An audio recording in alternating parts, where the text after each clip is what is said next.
Hello and welcome to episode 35 of the DX Mentor, the activation of a new one. Thank you for joining us. I'm Bill, AJ8B. Members of the Southwest Ohio DX Association will be activating a new one that was just announced by the DXCC desk. This is a special trial activation that may lead to more trial activations or even more time at new ones. The new entity is called Freedonia and is located off the coast of Albania.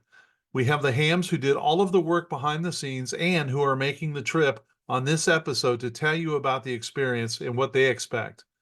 My guests are Joe, WAGEX, the team leader, Dave, KDV, who did all of the work with the DXCC desk, Dwight, K4YJ, who will be the sideband and 160-meter person, Brian, 88FD, who is the digital guru, and Janet, W8CAA, who's in charge of the fundraising. So without any further delay, let's jump right in. Well, good evening and welcome to a special edition of the DX Mentor. And we're doing something tonight I've never done before. If you've probably heard, there's been a new entity added to the DXCC list, number 341. And I've got the group here that's going to activate it for the first time out of the chute. We're going to take a few minutes and talk to them and find out how this kind of came about. And what we can expect as the community. So I'm going to introduce them and have them introduce themselves a little bit, how they got into ham radio and about DX, and then we'll ask those questions that we're all dying to get answers to. So I'll start with Joe. We have WAGEX tonight. Joe, welcome aboard. Okay, well, thanks. Nice to be aboard, and welcome to everybody. I've been a ham since 1970. Started off on 6 meters and worked a few stations in the Caribbean, got hooked on DX, and then upgraded all the way up through the years, and finally got involved in some big DXing. So I've been on several trips. A lot of them were just myself, and I've been on some big high-profile trips that I really enjoyed. So I'm a DXer all the way. So this is right up my alley tonight. And I should have mentioned the DXPedition is to Freedonia, which is a new island off the coast of Albania. And just to give you an idea, it's located in the Ionian Sea, which essentially is a peninsula off the coast of Albania. And this is the first activity there since 1933. So the demand's going to be huge. And before I move on, Joe, you had some experience activating another new entity in that neighborhood, right? 7 Yes. Oscar or 6 Yes, Oscar? back in 2008, we activated Montenegro. Okay. 4 Oscar 6 Delta X-ray. And that must have been something, right? Yeah, yes, outstanding, yes. And then we have Janet, WHCAA, who's going to tell us later about how she got roped into being our chief fundraiser. But Janet, tell us about your ham experience so far. Well, of course, I've been around this ham for a long time, so I finally joined in 05. I had a call sign of KD8CGN originally. Then I changed it to W8CAA. So I started in 05, and then I upgraded to the tech and the general, and then I got my extra in March of 07. So because I hang around Joe a lot, I've been on some of these DXPeditions and worked in different places, but I'm really a better gopher person. Pull this, pull that. So And this is not the first DXPedition you've done fundraising for, right? oh no, I've fundraised for a lot of them. It's quite a job, really. It's a big job. I can't wait to hear some of the details on how you were able to get some funding for this one. So, and we also have Dave, KDV. Dave, welcome aboard. Hey, Bill and everyone else, and it's good to be here this evening and looking forward to our upcoming operation here in a couple of weeks. It's going to be fun. It's going to be my first time with being on a DXPedition of this caliber, so should be fun. I've been hamming since 1978 when I was a freshman in high school. With my father was a ham and he was a DXer, and so by nature I become a DXer. Although I really didn't get really active in DXing until 2006, and somehow or another I've managed to find my way to the honor roll and almost 2,500 in the challenge, and so fairly active. The only thing I can say is I just miss having some educated aluminum in the air. It's a tough road out there with just a wire, but we're getting her done. So was that about a year ago you had the tornado and stuff take down your tower? Can you believe that that's been to be 2 years in July? Wow. Yeah. Really? Yeah. Holy cow. Well, as always, if there's anything we can do once you start getting the aluminum together, we'll be there. So Dwight, K4YJ, how are you, buddy? And welcome aboard. I'm doing pretty good. Well, I got my ham career started in '72 when I was a sophomore in high school. We had a radio club in the school, and didn't really get started in DX and contesting until the early '90s. Moved to Atlanta in '85, and in the early '90s, I became a member of the Southeast DX Club and also the Southeast Contest Club in Atlanta area. And been a heavy contester and a DXer since then. Been in so many contests, it's kind of hard to believe. But this is my first DXPedition that I've been on. But I've been a contester for so long, this is going to be a lot of fun, I believe. So looking forward to be a member of this team and hope I can contribute everything I can to it. Well, wonderful. Thank you. Thanks for letting me be aboard. Oh, sure. Well, last but not least, we have Brian, 88FD. Brian, tell us about yourself. Yeah, good evening, Bill. Good evening, everybody. Yeah, Brian, started being a ham back in high school, and then but kind of got in and out of it based on life getting in the way. Been pretty serious about it now for the last few years, really getting into DXing. Been having a lot of fun. So no, this will be my first one too. I'm excited to come along. I'm glad people letting me tag along and learn how to DXPedition here. So this will be exciting, I think, for me, definitely.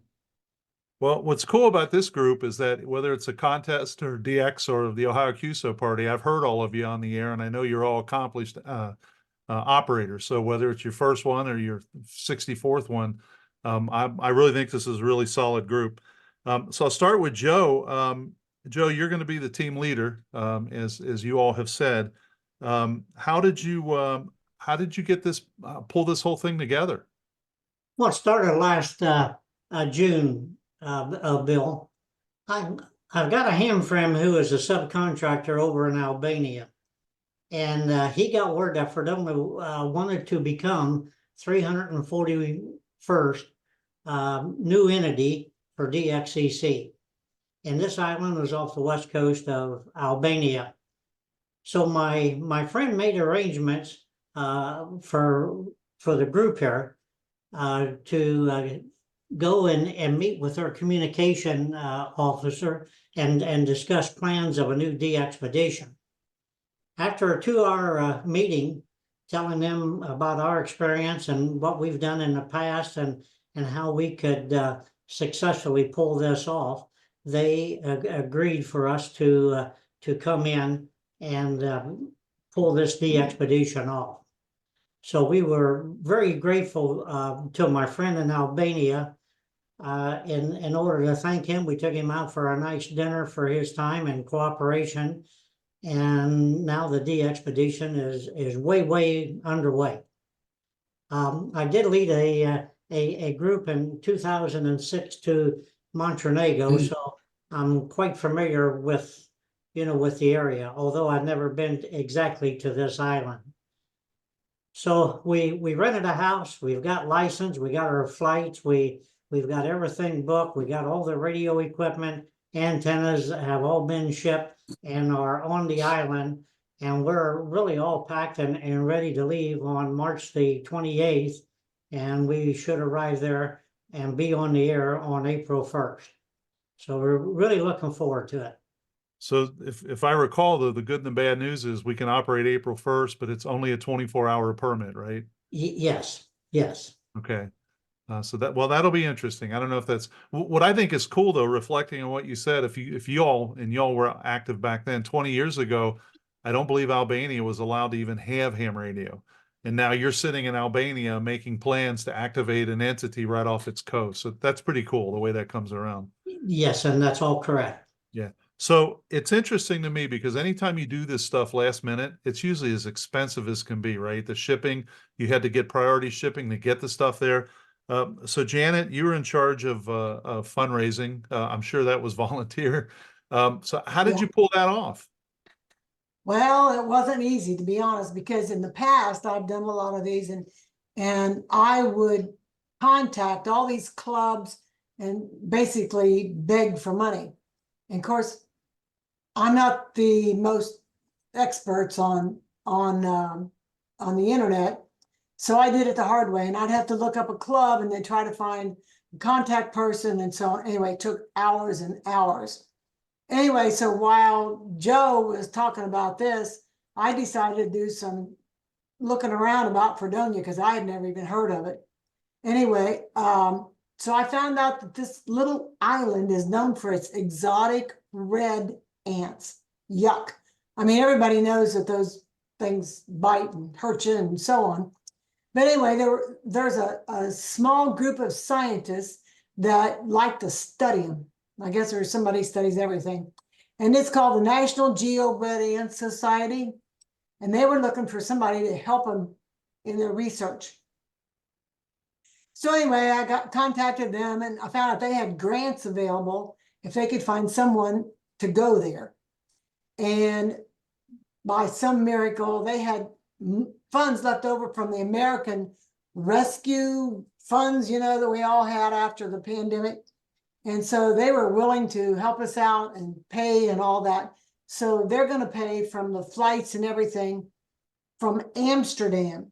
So the guys here have to get their way to Amsterdam. But anyway, then they were going to provide some generators and manpower, whatever, have some people there to help unload and load and get everything set up. So I don't have it all worked out yet. We're still in the last minute arranging it, getting it, the logistics to get the team from Amsterdam. So I will still have to get some donations to get the team from here to Amsterdam. So it's not so expensive. So how can listeners help out? Well, they should probably get a hold of Joe, W-A-G-E-X. And they can, you know, he'll give it to me. My computer's on the blink right now. That's why we're sitting side by side. Normally I have my own. See, I was surprised because he never let you in the shack otherwise. So Yeah. No kidding. well, good for you. I mean, other DXPeditions listening to this may want to enlist your help. You may have a service here pretty soon. Yeah, I'll think about it. It's a job. So Dave, this whole thing sounds like it's rolling, but it could not have been easy to get. You've got the GR0 UCH call sign. How did you get it recognized, and how did you just get this whole thing going? Well, I'll tell you, Bill, this has been a challenge. As Joe said, we started in June, and it's been a lot of meetings, a lot of phone calls, a lot of proving our skills, proving that we had the ability to get there. And believe me, we wanted to have more time, but they said, look, you can only have 24 hours. It's got to be this date. And working with getting it onto the DXCC list was also another job, because we had to use a small known hidden in the deep wording of the DXCC for acceptance. There's a thing about an event, a special event for one-time event entity. And so we took advantage of that. So as soon as we become an event, by putting this on the air for the first time in over 80 years, the next day it'll become a deleted entity. So it'll happen that fast. So it's really been quite the work, but they were a little bit apprehensive because they're like, well, you know, it's really not part of the UN. It's not this and that. But by having that one little clause in there and being able to take advantage of it, we decided to jump on it and make it happen. Well done. Well, I will put in the show notes some of the details on Freedonia, but I have to tell you, that's I've not seen their flag until just now. Your background is terrific, so I'll put that in the show notes so we know how I can get access to that. And I think most of us use the CIA fact book, I think, to get details, right? So the other question I have is you know, rig in the box has kind of opened up, maybe rigs being put on islands so that hams don't have to go there. So maybe it's changing the way things are done. Do you think this single day special event clause, you think that'll be used maybe to open up some other entities? Well, it could, Bill, but we'll just have to wait and see. I mean, it would certainly be nice if that was the case. I think, of course, the rig in the box is a whole conversation for a podcast by itself, but hopefully that'll help open up a lot of new entities and opportunities for DXPeditions. And given that you don't have to have operators there, that could open up chances for other entities that aren't necessarily like Freedonia, where you don't have anybody there that's ham operators, but it could open up the chance to go in, set it up, and let people work remote, where you don't have to worry about people going into the country and stuff like that. So we'll have to wait and see. I'm just excited to have this one and get our permission and at least be accepted.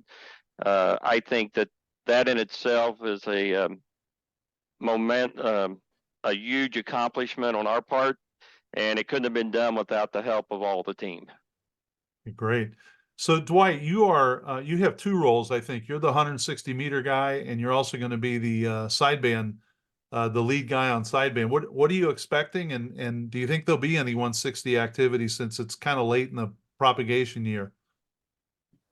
Well, being out in the summertime, it's going to be pretty tough, but I've got a lot of 160-meter experience.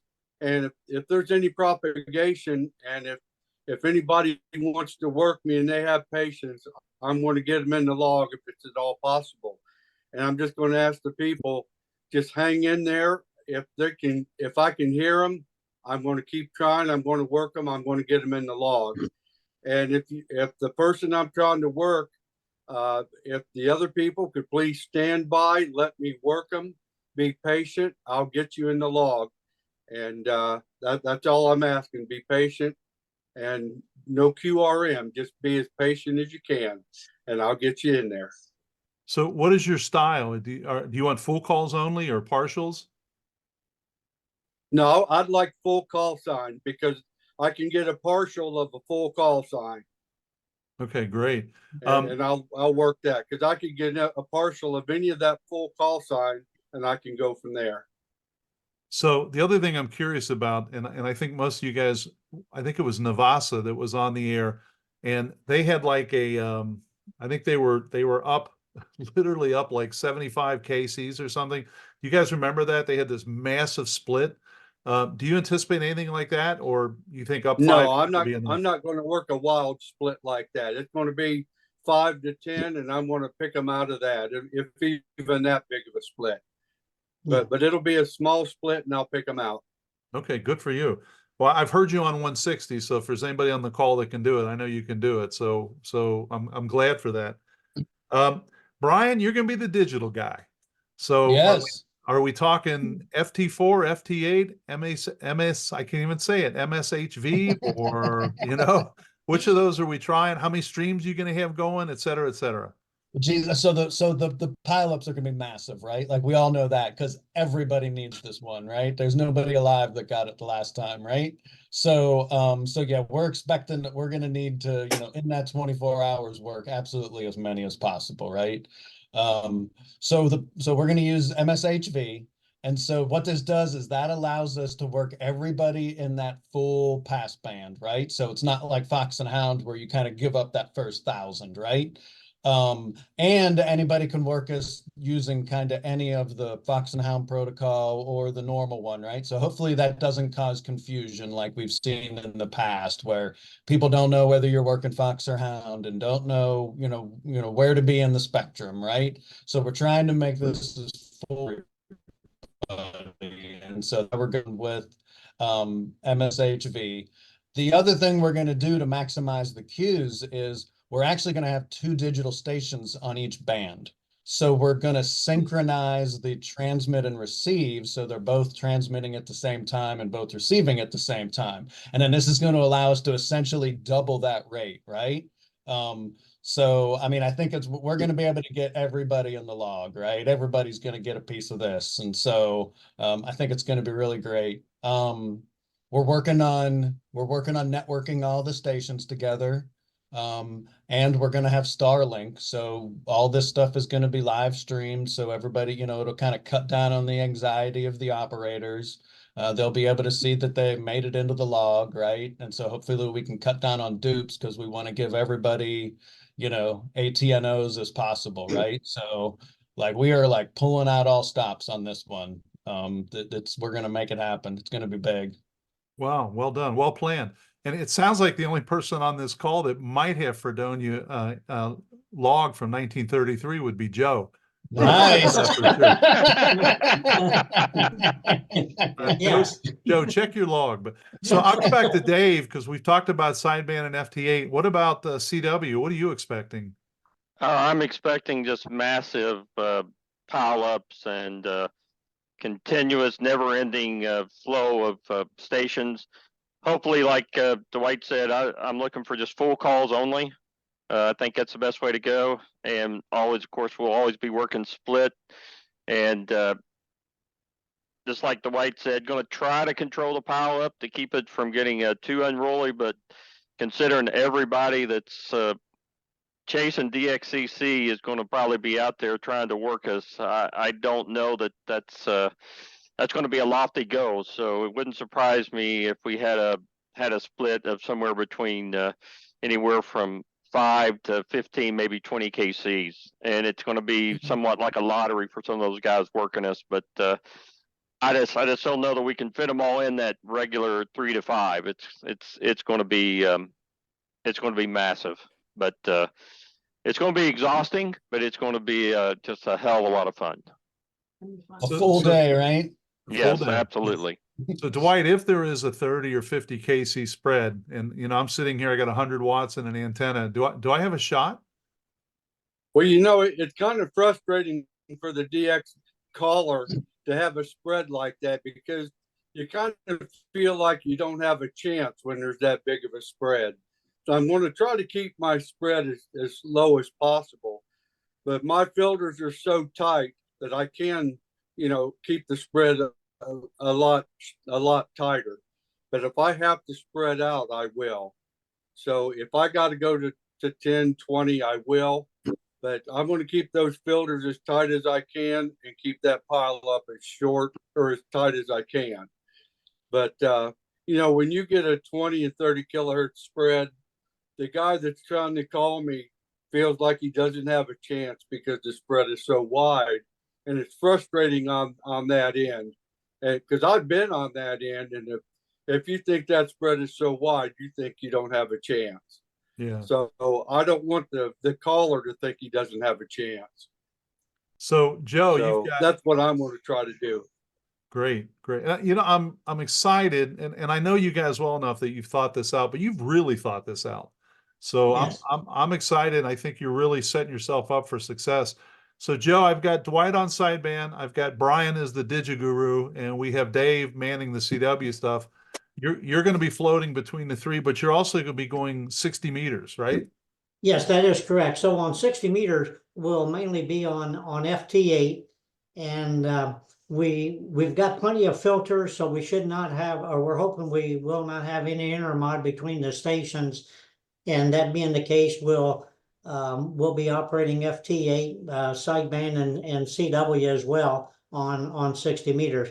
The sad part about 60 meters, as everyone knows, that it's not accepted for any awards, on DXCC. So, but we'll be in there. 60 meters is a huge following, and we'll be in there like all the other DXPeditions. And I think the great thing about all this, as the team has discussed, that if we can pull this off for one day, then next year we feel very confident we could get in there for at least a week or 10 days. So we're looking forward to a good operation this time and showing them that we can really do it and do it right, and then go back next year. So yeah, this is a big thing. Great. Have you all had a chance to study propagation? Is it pretty much the same as the rest of Europe? Anybody? I haven't really took a big look at it, Bill, but I have to believe that it's going to be pretty similar, I would think. Yes, I agree. So Brian, Propagation's been great lately, right? We just had our #1 day, or what was that, last week or whatever? Yeah. So and I it's guess been this great. week is supposed to be big. And I didn't look ahead to see what April 1st would look like, but I think it'll be really good. So Yeah. Well, I don't have a lot more to add, but I'm going to go around. Dave, did I miss anything or anything you want to add? No, just wish us safe travels. It's going to be quite the whirlwind trip. It's going to be a fast in and out type of trip and back to the States. And wish us luck. We hope to be able to hand out as many all-time new ones as possible. You know, and I know one thing, we were going to be dog tired when this thing's over, but it's going to be nothing like we've ever seen before, I'm sure. And I should add, I'm going to do the QSL chores, and we are going to use LOTW and Club Log and of course Yes. OQRS. So we'll cover it that way. Dwight, anything on your mind? Yeah, my wife told me I better not bring any ants back with me. Yeah, just what we need is a red ant breakout in Yeah. South Yeah, Central we don't Ohio. need those in Ohio. Well, maybe the first thing you should do is stop at Billy's house on your way back, and That'd be good. Asked him if he could keep them for you. yeah. Yeah. Brian, Yeah. any other thoughts? No, excited to go. I don't think I'm gonna sleep a day from now until then, right? This is like a trip of a lifetime kind of thing. So it's gonna be exciting. So can't wait to get there and get a lot of ATNOs for everybody, right? Wonderful. Joe and Janet, anything else I missed? Well, I'm really looking forward to this because I've been on a lot of trips and this is a small group, but that's what they wanted us to bring in and do. So we're going to do their wishes. And I'm like everybody, I am excited. I cannot wait. So I'll just remind everyone that it's GR0 UCH/0. Yes. It will be April 1st, which is actually March 31st, 000 Zulu to 2359 on the 1st. So for that one day, it's a special day for all of us. I think this is going to be terrific. I've got a sick day plan. I've got a vacation day plan. Because I'd hate to do all this, everything I've helped you guys with and not get them in the log, but I guess you're not going to get them in the log either. So, No. but Swadexa supports you, and I'm sure the ham community supports you. And I'd like to have you back when it's done so we can kick this around. Would you guys be all right with that? Oh, we would love to come. Yep. I'm sure we'll have some great stories. All right, guys. Well, Don't forget, donations are desperately needed to pay all their flights, so. so they can go to either send Joe WAGEX, or if they go to ajb.com, there's a link on there for Freedonia, and they can use PayPal too. So Sure. That'll work. either Perfect. way they want to do it. Thank you. And I'm going to talk to the DX manager, if the club or the forum manager, if I can get one of you to speak at the Hamvention forum, we'll do that as well. Because I think the interest this is going to generate is going to be terrific. So, well, thank you for your time. I know you guys are busy. You're packing, testing gear, shipping things, etc. So I'm glad we got together for this. And man, I'm excited. This is going to be great. Yeah. Well, thank you very much for having us. Y'all have a good evening. Thanks. Thanks. All right. Bye. Bye. Bye-bye. Goodbye. Is that exciting or what? Thank you for joining us on this edition of the DX Mentor. I would especially like to thank the DXPedition team that joined us tonight: Joe, WAGEX, Dave, KDV, Dwight, K4YJ, Brian, 88FD, and Janet, W8CAA. I would love to have your feedback, answer your questions, and provide help with any DX or amateur radio issues that you may have. If you need clarification on something or you just have a question, please email me at thedxmentor@gmail.com. Please drop me a line if you've achieved an all-time new one, receive recognition, or you have a DX event that you would like us to mention. We would be happy to do that. If you're enjoying these DX Mentor episodes, please hit the subscribe button. You can also click the like button if you found this one particularly interesting. If you don't want to subscribe, please drop me a note. Let me know why. I just want to get better. 7-3 for this episode, and thanks to Karen, my XYL, for her love and support. Oh, and I hope you enjoyed this April Fool's joke.